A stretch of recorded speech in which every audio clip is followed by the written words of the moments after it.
Hi, welcome to Tom Talks Shop. If you enjoyed this episode, please like, subscribe, and comment. It does help us out. And if there's something you'd like to see, please comment on that and we'll see if we can work it into our schedule.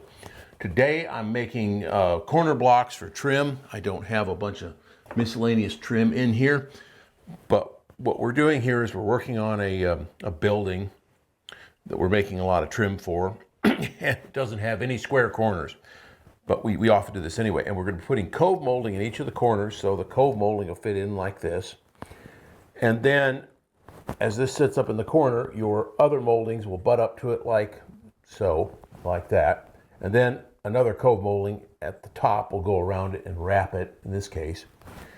So this allows us to do things without having to miter too much, and then only that corner miter is quite small, so it's easy to hide corners that are way out of square. Yeah, we can adjust it, and trim this small is very easy to fix anyway. We've made several hundred feet of this just to do this one room.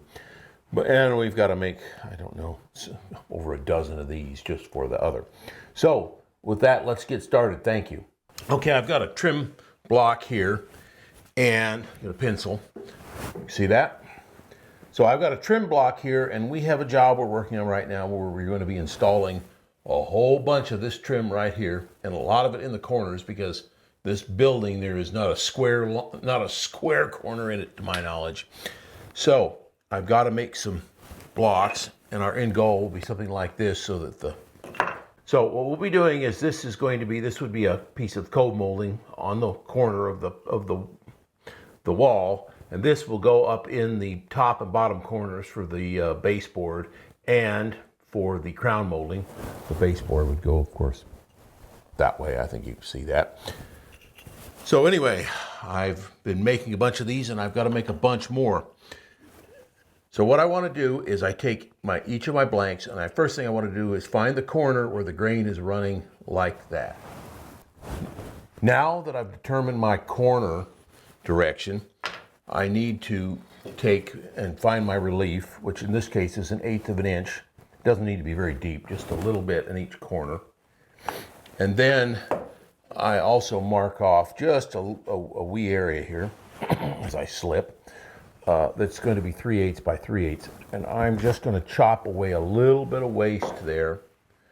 Now you can't see it for all my marks, but I'm going to chop away a little waste with a chisel because it just goes quicker than using the gouge.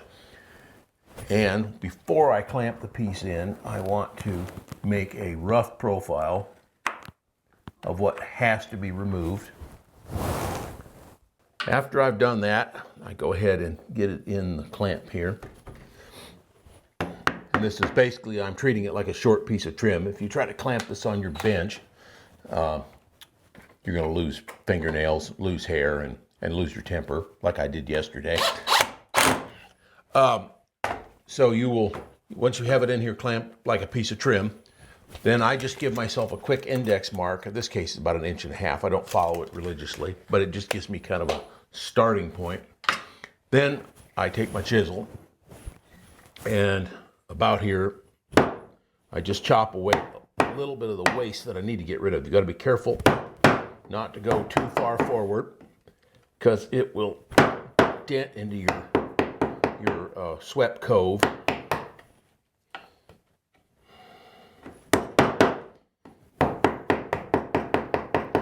This doesn't have to be a beautiful rabbit either. It just needs to get chopped out of there. Just careful not to go past any of your lines.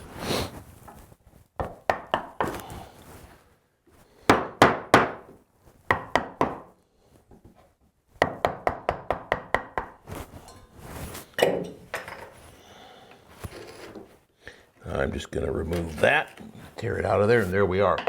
So then I take a smallish gouge. I don't know what size it is. Anyway, according to Yarka, it's a number. Doesn't even have a number on this one. Oh yeah, it does, number 3. Anyway, and then I just start chopping towards my lines.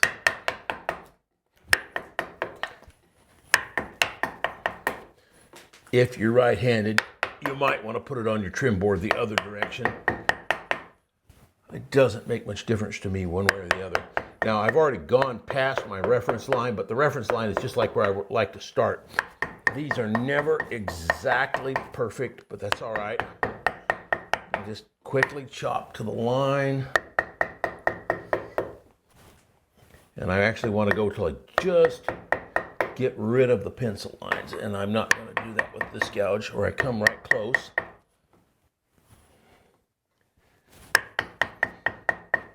A lot of this is pretty subjective. And then once I'm close, I just carefully come in behind it with the gouge and just move that last little bit of waste. If you're working with a little bit harder wood, you're going to go a little slower. Working with something like pine, you're going to go a little bit faster, and you've got to be careful not to take too much at once. This is a local poplar, and it's actually pretty hard, and it doesn't really actually carve very nicely. And there we go. It's basically done.